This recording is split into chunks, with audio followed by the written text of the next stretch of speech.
欢迎电视机前的观众朋友走进天津卫视的大型情感节目《爱情保卫战》。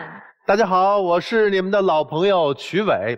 经营好一段婚姻啊，不仅需要不变的真心，更需要能够解决问题的智慧。大家好，我是影视演员白庆玲，我也是这个档节目的铁忠粉。大家好，我是倾听者赵川啊。大家好，我是新唐米娜。愿天下有情人相爱容易，相处不难。大家好，我是莎娜。接纳和看见自己，其实也是爱对方的一种表现。好，接下来就让我们请出今天的3对求助者，有请。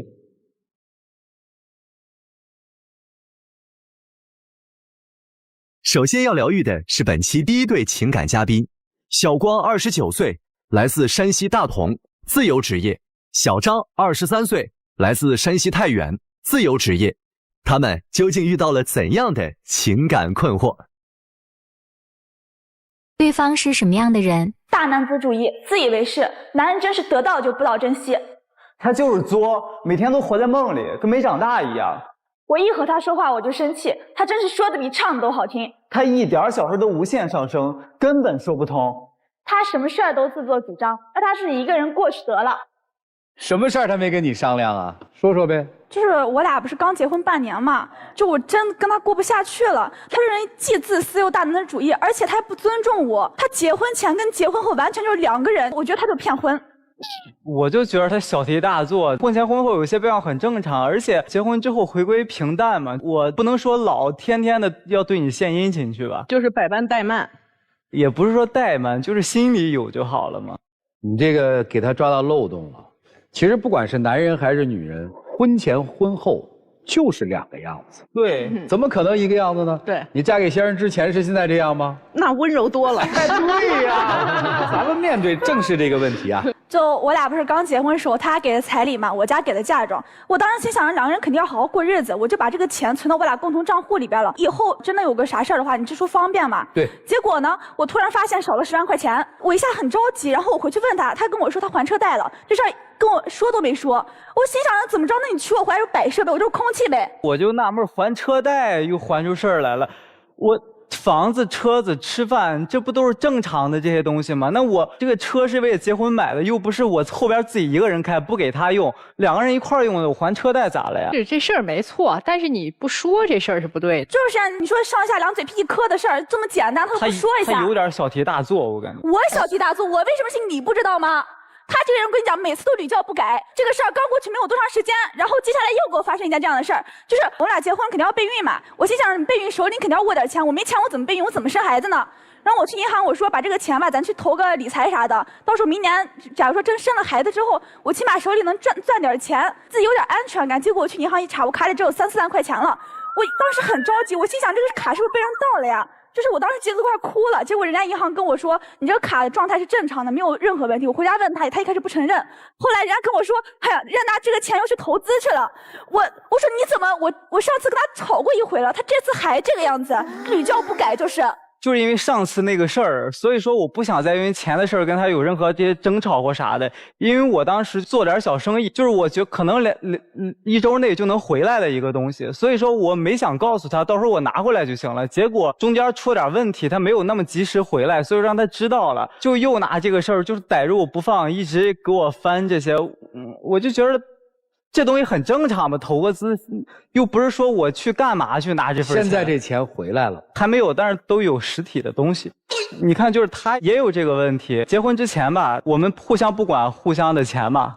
结婚之后，就有一次我就发现他给他弟弟就是打钱，2000块钱嘛，不多，但是对我来说也不少。但是我一想，他工作了，他弟弟在上大学，就一个弟弟，打一下也无所谓。但是后来我发现他每个月都打。就我觉得事儿我没错呀。那本来我父母是你的错吧？那怎么着？我相当于给我弟弟打生活费，不就孝敬我父母吗？当初就是我俩结婚的时候，因为我家里条件确实也不怎么好嘛，然后当时他家给的彩礼，按我们家那边的规矩是要全部给女方的父母的，就全部要给我爸妈的。我爸妈那边如果说我爸妈有儿子的话，是要留给儿子当彩礼的。但我爸妈当时对他很好，就1分钱没要，都给我赔回来，然后后来把家里仅剩余钱都给我当陪嫁了。做人不能这么没良心，知道吧？那如果说你要给你家里打这1、2千块钱的话，那我也很乐意啊。我觉得孝敬父母是应该的呀。那我把我钱也全给我家打，你我说的是全部嘛，你不要偷换概念好不好？就1-2千块钱，这1-2千块钱他出去应酬一顿就1-2千块钱，我拿着应酬的一顿钱去给我弟打生活费怎么了？我是觉得，就我们现在压力也大，也有很多要做的东西，我们现在也省钱要攒钱，你不能说月你攒钱你差这1-2千块钱吗？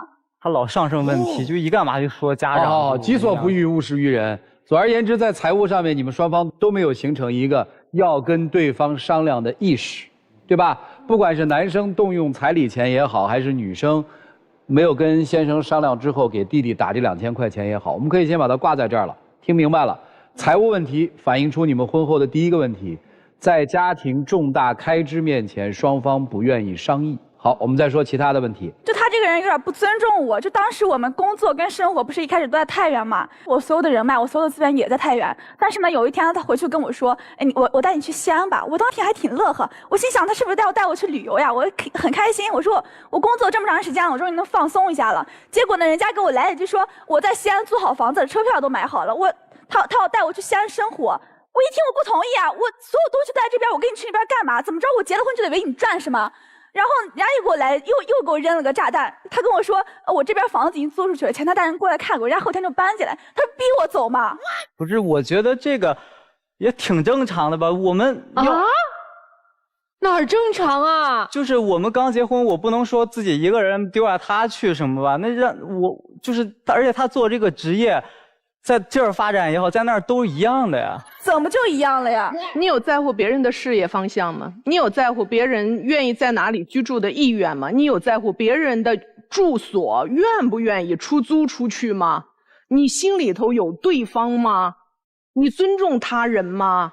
这个事儿还真是折不过去了。你为啥不离婚呢？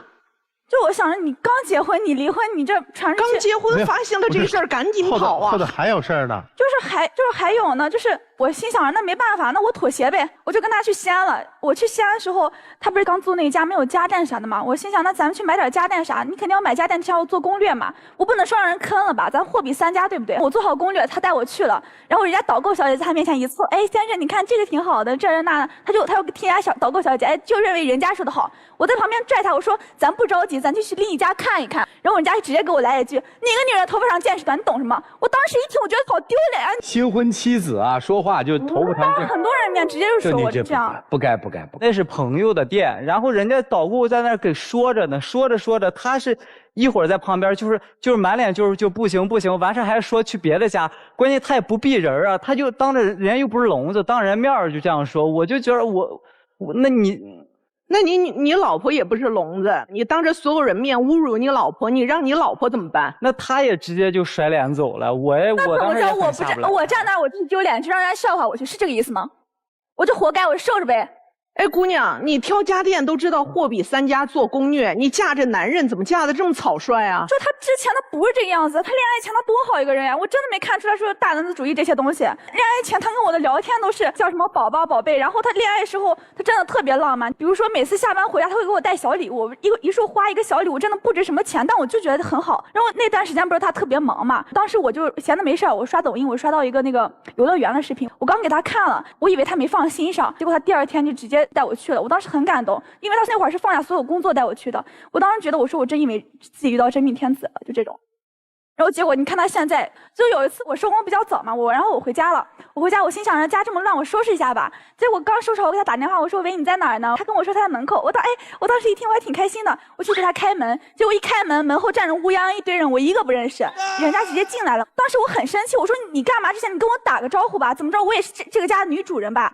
我打算说拉他去卧室说这个事儿，因为我不想在那么多人面前驳他面子。然后我拉他去卧室，人家直接甩开我，给我来一句：“我们男人谈事儿，女人少管。”我当时我能说什么？我自己回楼躲回房间，我气得一晚上没睡着。就当时因为我带朋友回去了之后，他一直摆个臭脸，就是我朋友也不是傻子，都能感觉得出来。然后他非要拉着我。你是傻子吗？你要不是傻子的话，你怎么会回家之前不说一声？老婆如果穿着睡衣小吊带，一开门全是男人呢？对呀，老师说的就是在这儿啊。如果他想给你一个小惊喜，岂不是很尴尬吗？当时没有太多想，因为就是临时，就是我和朋友不是约一下，而且有事儿要谈。我一想，就是那就在家里合适，就直接去了。我没有想那么多。所以你看啊，这里面有个相处模式问题。女生说为什么婚前和婚后不一样？我现在听起来婚前婚后反而恰恰是一个人。你看在婚前啊，我觉得送你花很浪漫，我没有跟你商量，我带着花来了，这个行为是我们的关系我做主，对吧？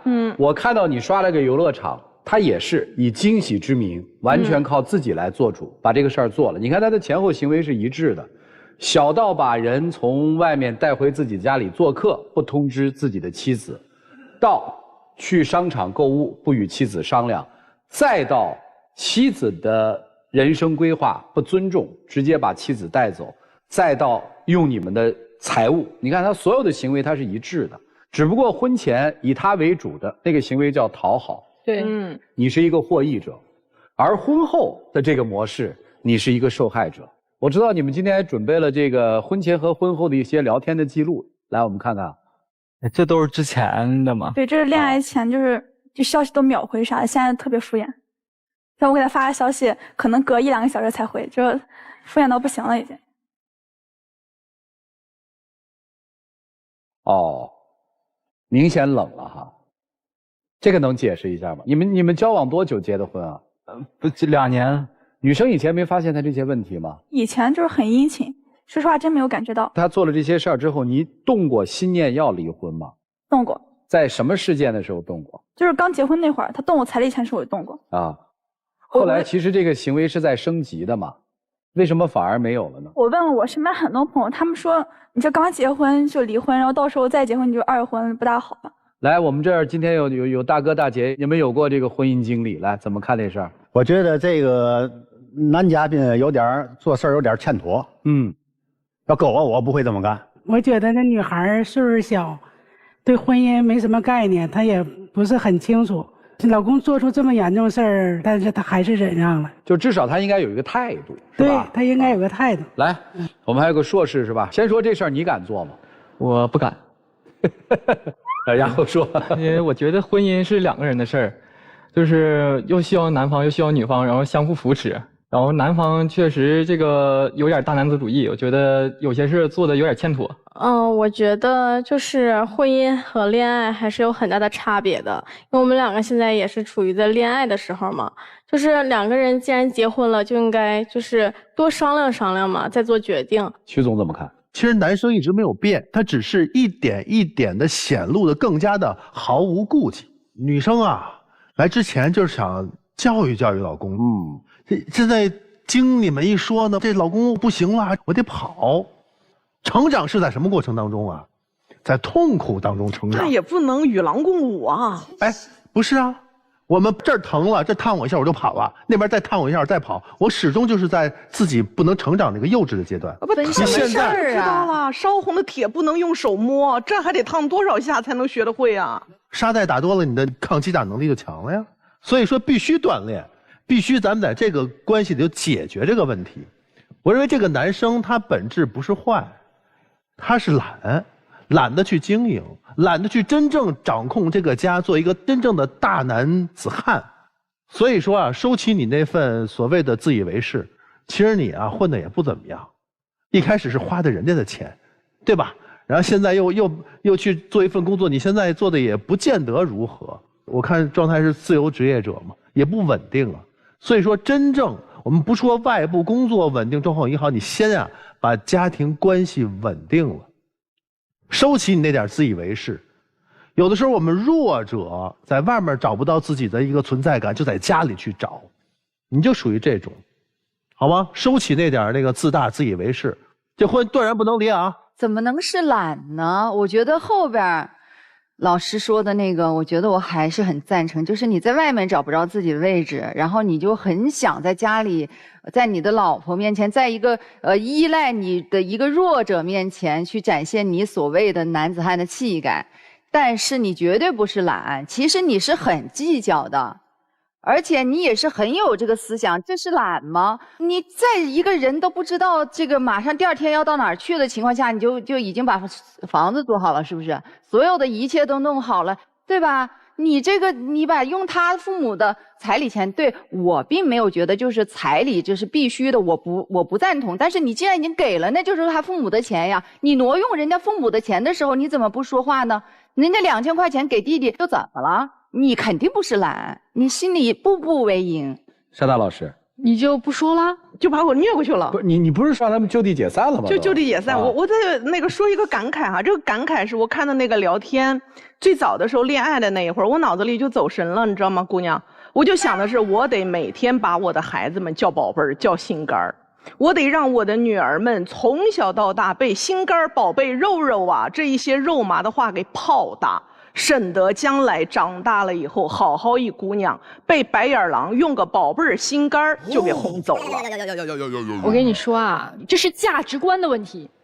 他觉得我把房子出租出去，我换一个城市，不用跟你打招呼，没什么呀，有什么？这就最可怕了，因为这事儿在他这儿构不成任何的让他觉得这事儿很严重的问题。那有几点可能性，我们往轻了说，他眼里没你，心里没你。压根儿不害怕你，那说白了不就是不爱你吗？那往大了说是什么？如果这事儿往大了说，你不知道睡在你枕边的这个人他每天在想什么，他在计划什么，他的计划里面任何的一丝一毫的风声都没有透给你，你会突然一回身发现我的身边是这样的一个人，你不觉得这事儿可怕吗？这么可怕的地方，如果还没有让你引起警醒的话，姑娘，我觉得不是他的问题，是你的问题。如果你也不觉得这事儿它很严重、很危险的话，那我觉得你大概率你接下来碰到的还是这样的人。我想替男生说几句啊，就是他可能在婚姻家庭的认知层面出现了问题。我谈的是认知问题，就是可能在你接受到的你家庭的传统模式里，包括女生接受到的教育，让你对此事的严重性没有任何的认知。我不认为你是故意，我是认为你认知出了偏差了。可能在他的心里是这么想的。你比如说，我们按照现在的这个正常的逻辑，这个男生是一步一步把家里的所有权全掏空了。但是男生脑海里面可能在想这个钱的时候，他是怎么想的？我帮你做一个心理推论，我不知道我推的对不对。我没有啊，这不是我爸妈的钱吗？给你的嫁妆吗？你不是也跟我说过吗？这就是我们婚后一起可以拿来生活的吗？你是不是这么想的？有这方面，完事儿还有，就是我不是拿这个钱去给自己花了，也不是玩了，我就是做生意是为了咱俩。好，这就是我说的认知。如果说这是个认知问题，后面的认知问题我都可以这么去视同。在你家，你父母的关系当中是一个什么样的关系？小时候我没有怎么跟家里生活在一块。你在哪儿生活？跟那个就是我姥姥姥爷。姥姥姥爷的关系是一种什么样的关系？就是我姥姥比较听我姥爷的，所以在你的这个生活习得当中，其实是缺课程的。我是认为他是在认知上出现了偏差，至少你要有一点非常清晰和肯定，就是在这2件事情，一个是动用彩礼的问题上，一个是不跟伴侣商量的前提下决定了别人的命运和这个家庭的一部分命运的时候，这2件事情你错得很离谱，偏差很大。先冷静下来，我知道对你们俩来说，冲击老师们今天的话，就是冲击是巨大的，因为可能在你们上台开始讲述的时候，你们都没觉得问题有那么的严重，但是事实在现实生活当中，这2个问题都是原则。是的，对。甚至我觉得它的冲击不亚于一个人的出轨和背叛。对。先坐下来歇一歇，静静在那儿思考一下，好吗？谢谢2位，来，请回。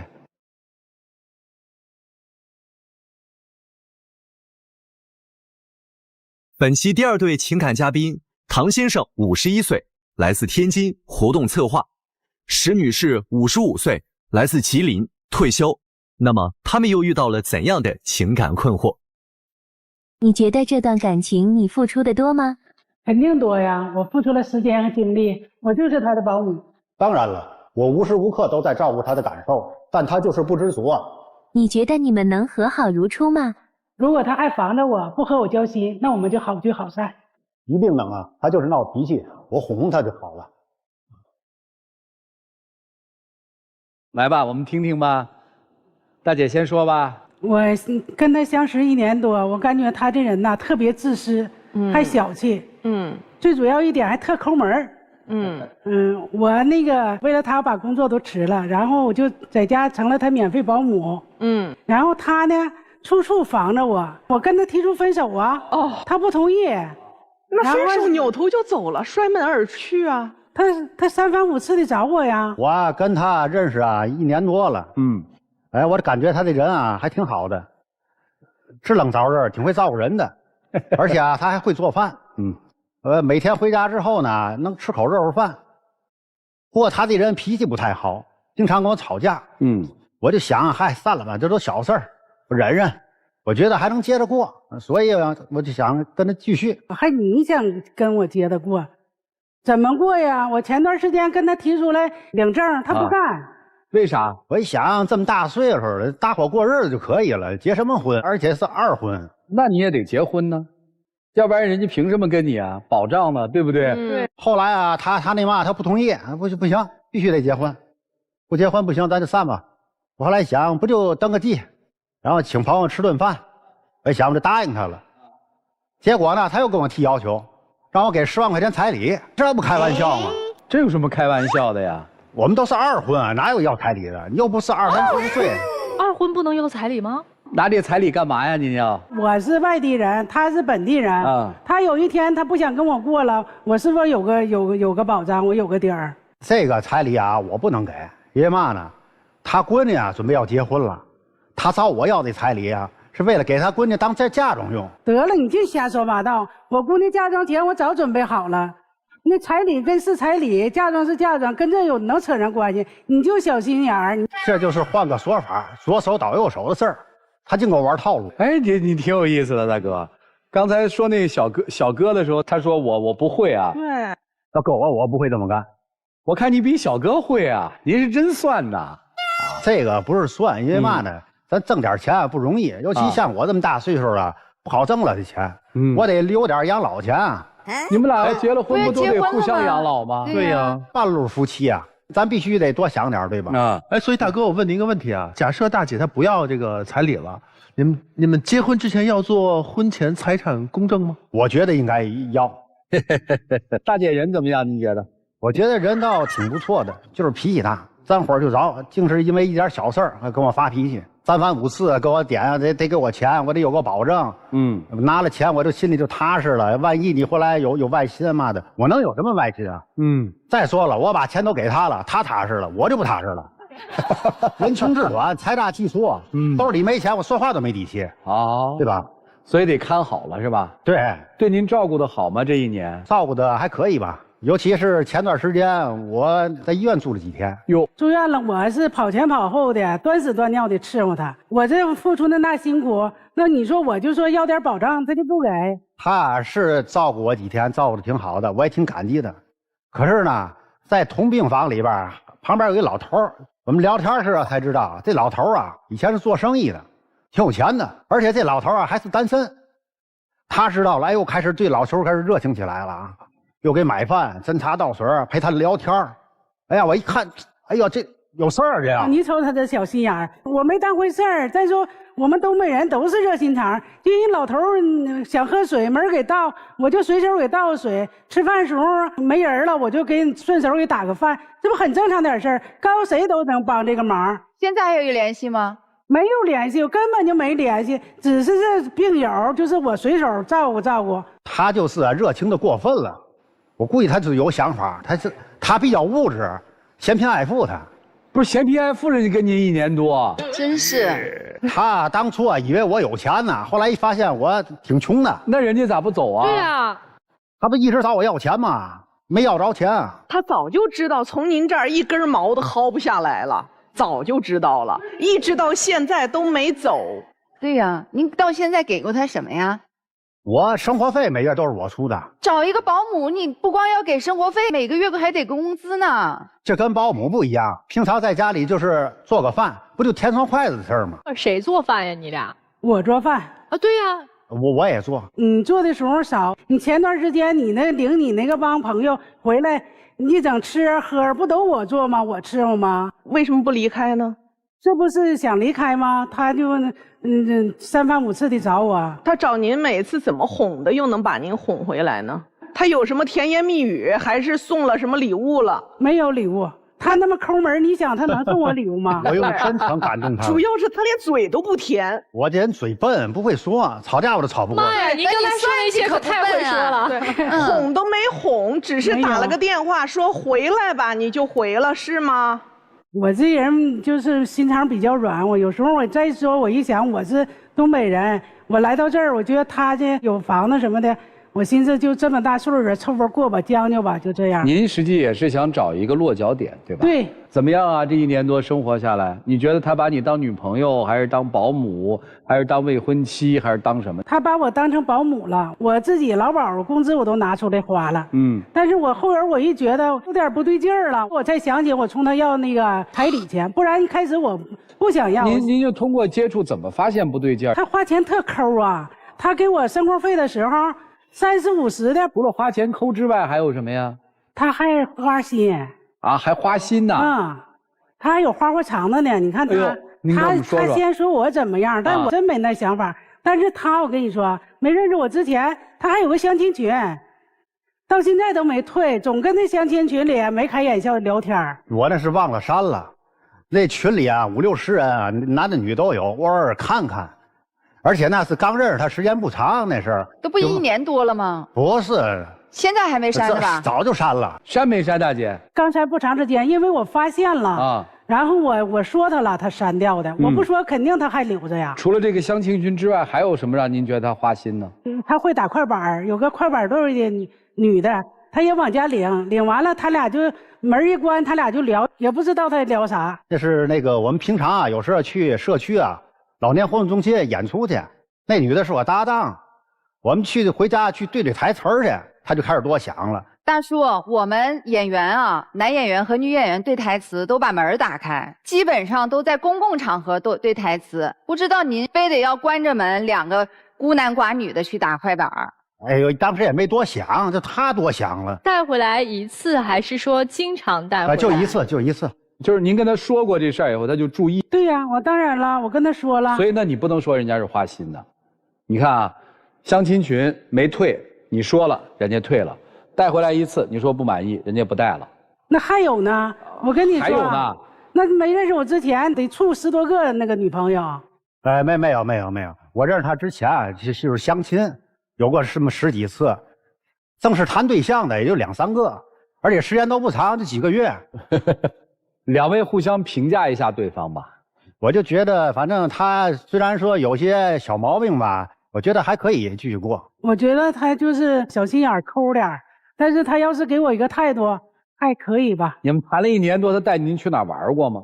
他1次都没带我玩过。对，还有一个事儿，他那个一整出去旅游，然后就3天2天自己出去旅游。我啊，那是这个有一个户外群，我们去爬山去。他呢腿脚不好，爬不了山，没法带他去，所以他就不乐意了。我就说啊，等你腿好了，咱俩去那个休闲游去，也不用爬山。拉倒吧，他就嘴上答应我，但是他一件事他都没兑现。那你带他去看腿了吗？看过，就买膏药，他也没领我，他也没领我上医院。去医院那就大方了，得动手术了就。这老毛病就得用这吧保守治疗，对吗？大哥。大姐除了这个在家里面干点家务啊，帮您省了点事儿啊，做饭，对您怎么样啊？还可以吧，平常也聊聊天，你毕竟一个人太孤单嘛，对吗？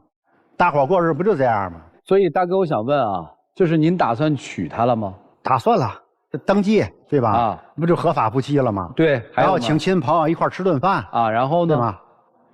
核心的那个就不提了，那个怎么就不提了呢？本身我也没多少钱，对吗？你要说真有事儿该花的，咱绝对花。那您有多少钱啊？不多，你就10多万，我都给他，我不就没了吗？如果大姐不要10万了，5万给不给？我啊，他女儿结婚啊，我答应给随1万块钱那个份子钱，这就够可以了。您的意思就是说10万没有，1万可以，是这意思吗？毕竟他亲爹1分钱都没掏，对吗？是不是这意思啊？就这意思。就是娶大姐这事儿，在您这儿看来只值1万块。哎，这是2码事儿，咱别老谈钱，谈钱伤感情。大哥，我再问您一个问题啊，如果有一天大姐，你们俩是走在一起了啊，你也没有给彩礼，但是有一天大姐生了重病，需要拍10万块钱，拍不拍？他有医保。我去！再问你啊，大姐的这个病，医保管不了的部分有2种药可以选，进口药、国产药，一个贵一点，一个便宜一点，你选哪个？这个到时再说吧。这个你看答案就知道了吗，姐姐？就是到了这样一个岁数，就是到底生活经历了什么，让你们那个情感打得那么薄？我没有说谁对谁错，大姐也很现实，给我10万块钱我就嫁，不给我这10万块钱我就走，我不耽误这个时间。我们说了要彩礼，可不可以要？彩礼可以要啊，对方有条件，愿意给，为什么不能要？问题就彩礼到底是干什么的？这个就是那句话，彩礼有的时候是照妖镜。在这段关系里面，我们就看这个关系里面照出来的是什么？照出来的是大姐并没有实心实意的看上这个人，她要真看上了这个人，其他说，为啥没看上？我想也不会看上。我觉得也不会看上。自私什么？这10万块钱，在我看来，甚至是大姐给大哥设置的一个障碍。我觉得是这样，在爱情当中啊，有人想要全都要，可能性不大。你看我们在生活当中啊，有些事儿我们可以全要，比如说我们在选择一个电话号码的时候，我们既想要通话质量高，又想要网络高速稳定，然后这个套餐呢，这时长还多，流量还大，哎，我们选择中国广电的192。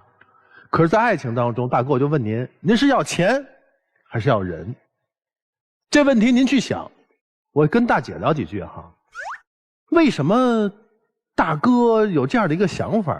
我就使劲按住我这钱不放，就跟你谈所谓那个柔情蜜意啊，这种爱情，跟您有没有关系？您是奔着什么来的？如果您真奔着大哥这个人来的，那为什么总把这个钱、保障、物质先放在前面了呢？而且一味的去强调。如果您着急结婚的目的是早点有个保障，甚至于大哥说你不就是你的女儿要结婚了，想给点嫁妆吗？哎，咱压根儿就不给他误解咱们的机会，咱们有分有寸、有尺有度的去谈这份感情。谈感情的结果，人才能两得。大哥，我刚才问您那问题考虑清楚了吗？有答案了吗？要钱要人，这得仔细考虑一下。好了，这也是一种答案。大姐，你懂了吗？我挺诧异的，就是说，我也不知道他们这个爱情怎么就是特别凉薄，我也不知道找不出什么样的一个词来形容，就是特别扎心，就是两个人的那种相濡以沫，最后走到这个生命的最后，能够说出来这样的一个话。哎呦，就是觉得凉薄。就如果在这个时候两个人在一起，没有任何一点爱的感觉，没有那一种我就是想跟你在一起的冲动，也没有想为了对方能够豁出去了。就是我豁出去，我有什么都给你，因为我余下的人生给你了，我余下的健康交给你管理了，我余下的金钱也想和你共享了。假如没有这份决心的话，那么在一起搭伙过日子干嘛呢？有一些伤害的话哈，咱这个哥哥别说了，那些话每一句都扎心，那些话也许你是把它当成个幽默讲的，但对任何女人来讲，全部都叫路标。路标上指着一个叫做此路不通。能谈恋爱的话，我觉得还是可以再谈一阵儿的。两个人在恋爱交往的过程里头，双方再看我们能不能往下走下去。但此刻如果一定要拿什么给10万就结婚或不给10万不结婚来作为一个论断的话，我都觉得对不起你们相爱一场。米娜姐，我甚至都不觉得他们相爱，因为我觉得咱们这个中国广电这个192就要爱说的特别好。任何一段关系当中，如果没有爱，就会让这段关系很可怕，就会看见人性的最深处。你们两个人之间有爱吗？我觉得没有。为什么？你们两个人都活得太毒了，也太毒了。这两个毒是不同的两个字，第一个毒是孤独的那个毒，第二个毒是狠毒的毒。就你们眼中没有对彼此的欣赏和爱慕。当你碰到一个你爱的人，真的你全身心想要付出的人的时候，你一定断断不会说出到时候再说吧这样的话，因为你从来不会想我说出这样的话对方是否会伤心，是否会难过，因为你从来压根儿不会想他的感受。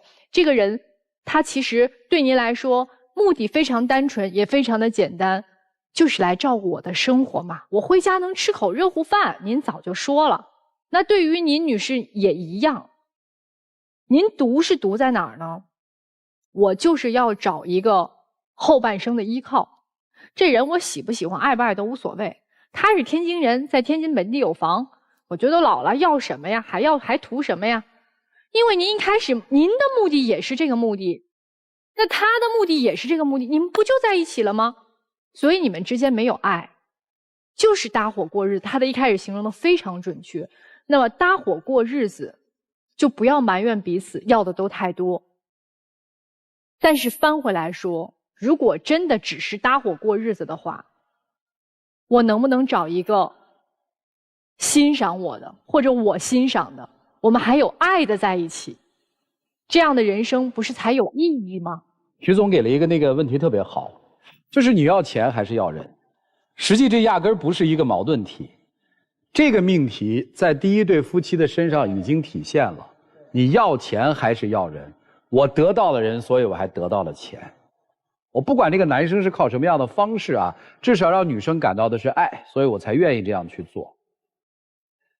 到了这个岁数了，其实应该更明白了，越是中老年的再婚，越是中老年的情侣，其实越需要爱的单纯。对，因为你们见过世事了，你们了解生活的本质了，你们各自算计生活的能力是远超年轻人。是的，所以人家才说嘛，中老年的恋爱是老房子着火，火势蔓延，一发不可收拾。你们连爱都没燃起来，你们还干嘛呀？但是有热饭吃啊！啊！但是有热饭吃，现在热饭也没了。哎呀，所以想清楚好不好？谢谢两位啊，你们考虑一下，请坐啊。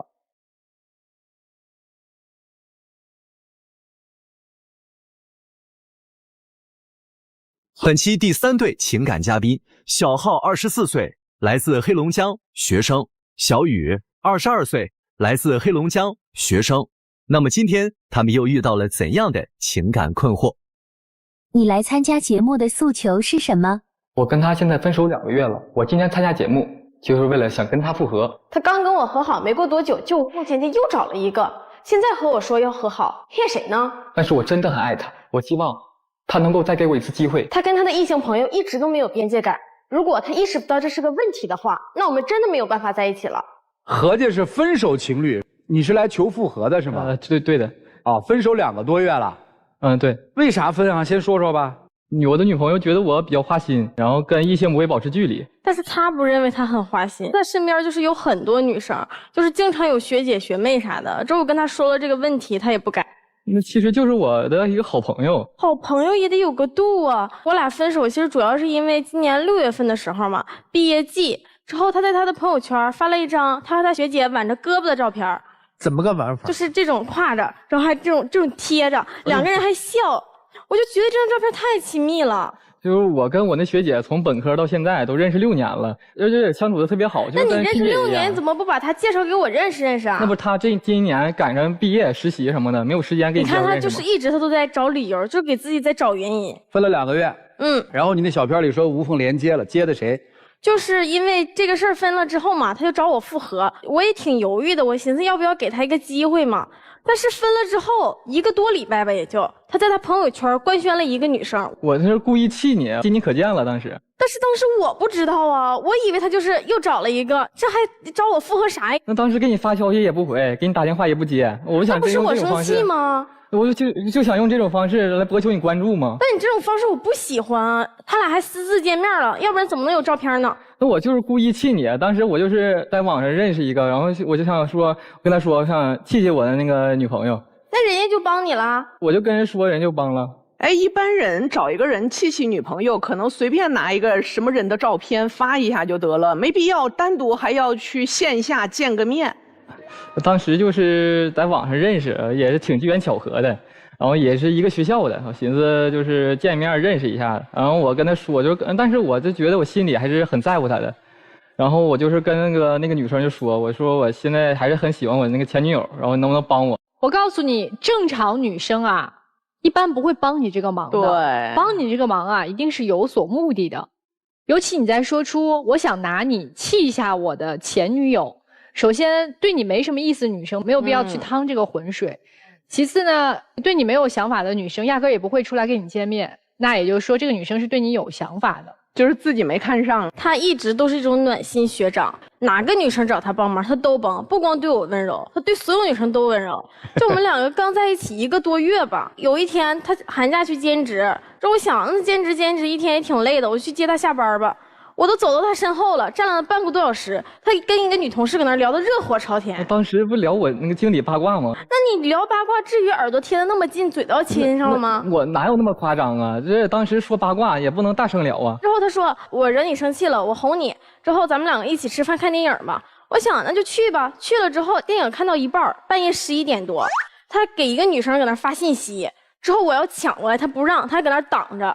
我一抢过来，看到那个女同事给他发在干嘛？睡了吗？我有点想你。后来不解释了吗？后来我也当你面把那个女生删了，那工作也辞了，那还想怎么样啊？他要是没有看到的话，你们两个人再继续往下聊天，那接下来不就是互生情愫吗？所有的感情都是从聊天开始的呀，就在这还狡辩什么呀？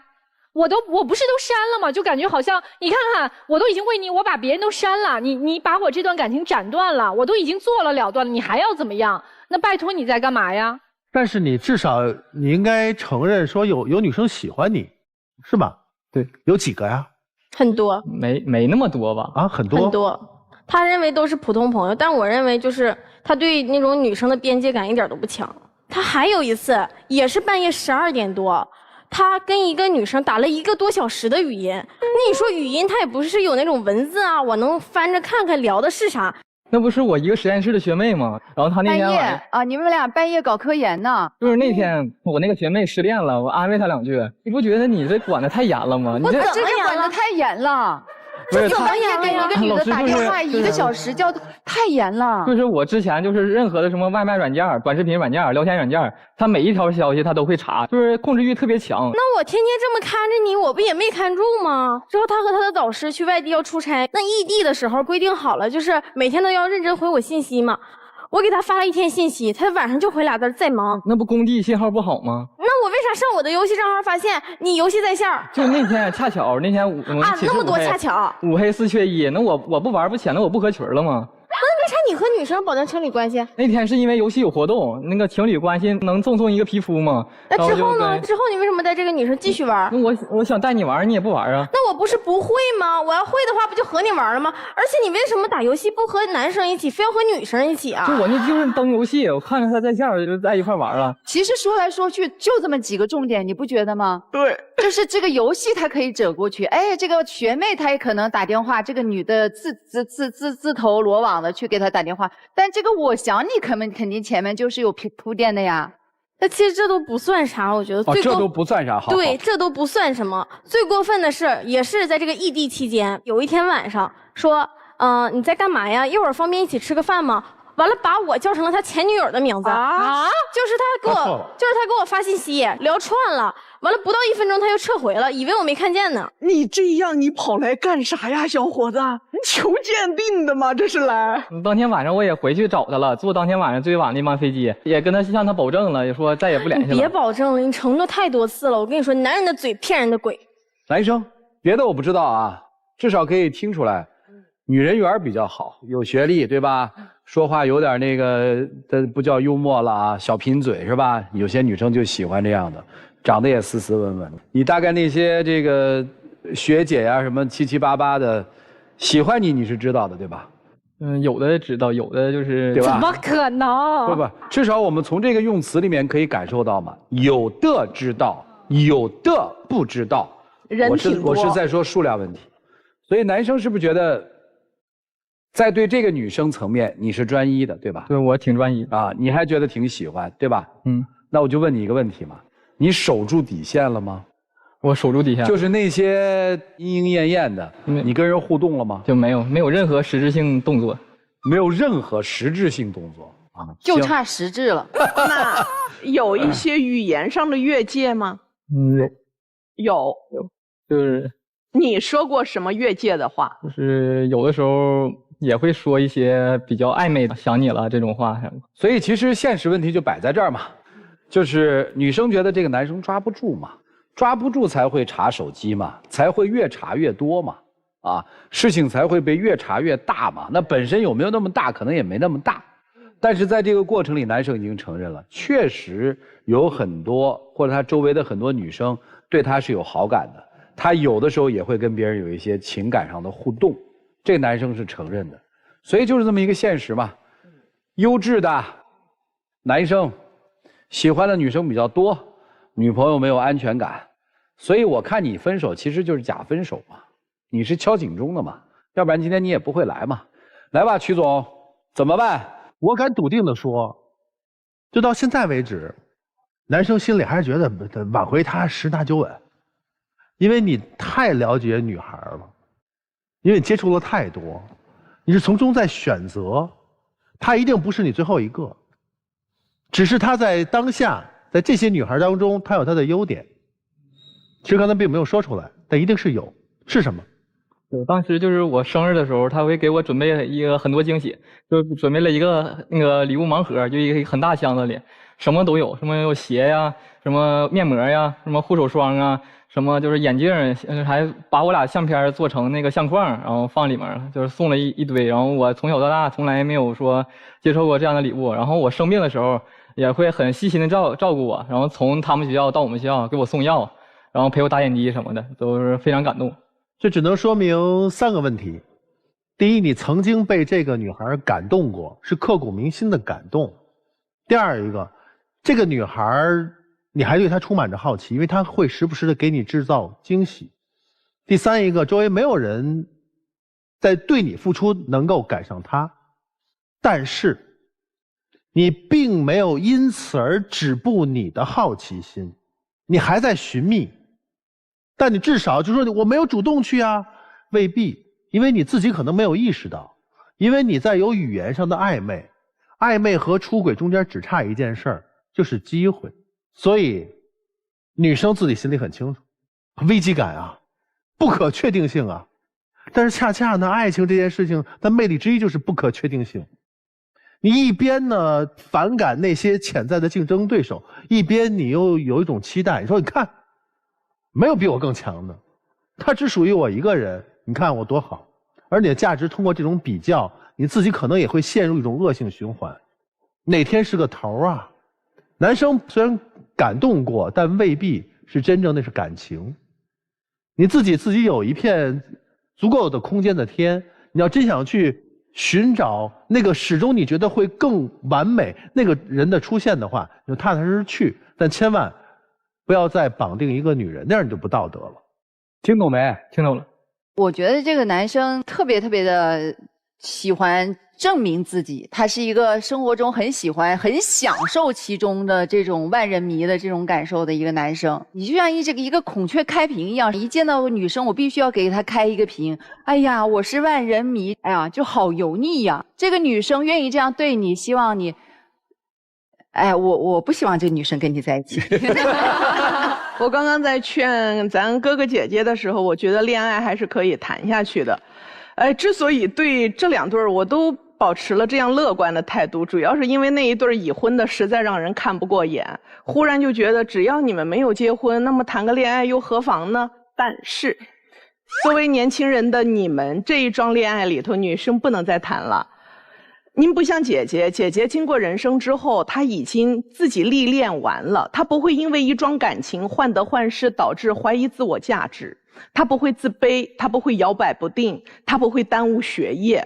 姐姐啥都不耽误，但是你谈这一桩恋爱，却在这个恋爱里头不停地在被消耗，每天怀疑我不如别的女生，每天把时间精力放在查岗查勤，查男朋友有没有不忠。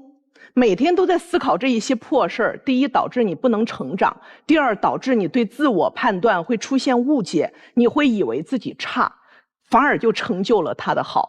从全场里头都是你在夸他，他连说为什么爱你都只讲到了你做的让他感动的事，而没有一丁点你的优点。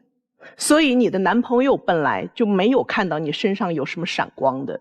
而如果你因为爱他，他的那一些恶习导致的身边莺莺燕燕多，却使你误以为是因为我不如人才出现的莺莺燕燕，那么反而会让你莫名其妙的自卑，你的光芒更加难以散发的出来。离开这个阻断你人生的人，因为路还长，别被他伤害到自己的成长。小浩，我真的很慎重的提醒你，不要再这样玩弄自己的青春。其实在你心里非常清楚，围绕在你身边这些可以跟你在微信里面动不动说我想你的女孩子，你大概也不会找她们做女朋友，因为你深知这些女孩可能也会跟其他的男人说我想你了。所以你为什么会一直求她复合？因为她不是那个可以随便跟你暧昧的对象，因为她踏实。为什么恋爱和婚姻让人崇敬？因为唯一性。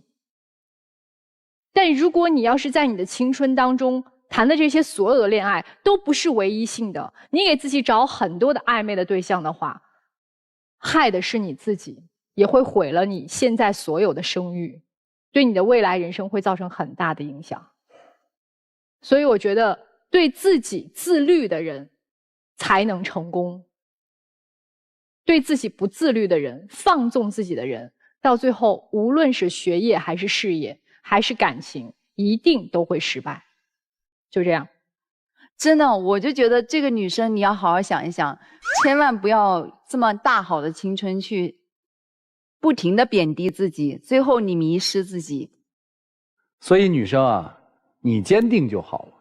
这个关系嘛，至少现在我们看，主动权还在你的手里啊，你自己坚定。我们没有什么特别的建议，就是一定分或者一定怎么样。这个主动权在你，就这个关系的主动权在你，好好把这个主动权用好啊。好啦，我们谢谢3对朋友给我们做的分享啊，大家到后面好好考虑一下，谢谢各位，请回啊。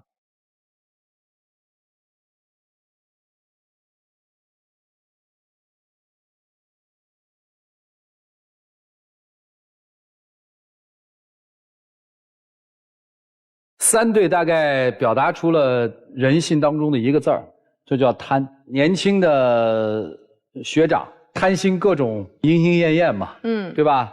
这个50多岁的大哥贪，我既想要你无条件的伺候我，我又想把这个我的人生这个对吧？掌握。然后第一对新婚的夫妻其实也是一个贪字，对，完全利己，毫不利他嘛。预测一下，你觉得第一对会出来吗？会出来。我看那个姑娘一直在乐，我觉得她也会出来。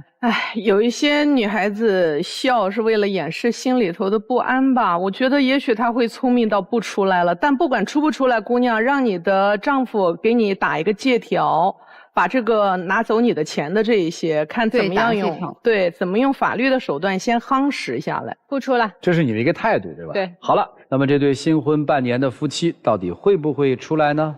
请开门。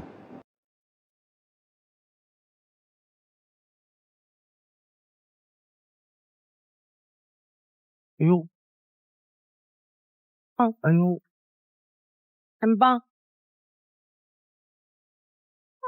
这至少是认知的一个开启嘛。对，你至少可以知道，这夫妻双方没有达成一个要出来的共识。我觉得这个特别好，就是希望他们能够好好的思考一下今天几位老师在这个现场跟他们谈到的那些话的核心内容，然后重新开始规划和考虑自己的人生。来吧，我们看看这个大哥和大姐会出来吗？不出来，不出来，出来再谈谈吧。啊，不出来，别谈了，谈啥？铜墙铁壁似的。反正大姐闲着也是闲着。老师，那个他真的像铜墙铁壁一般。那我们接下来就来看看这对中年人的爱情到底以何做终结。请开门。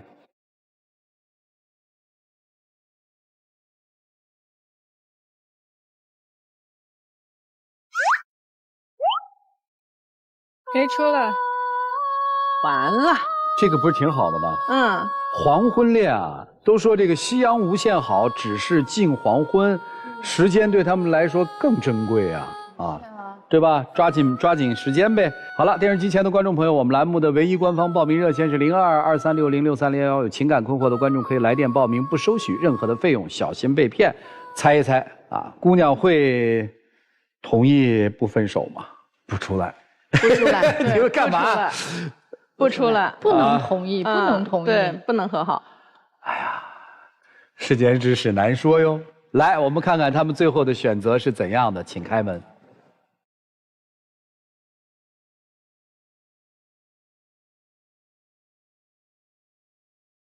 走了。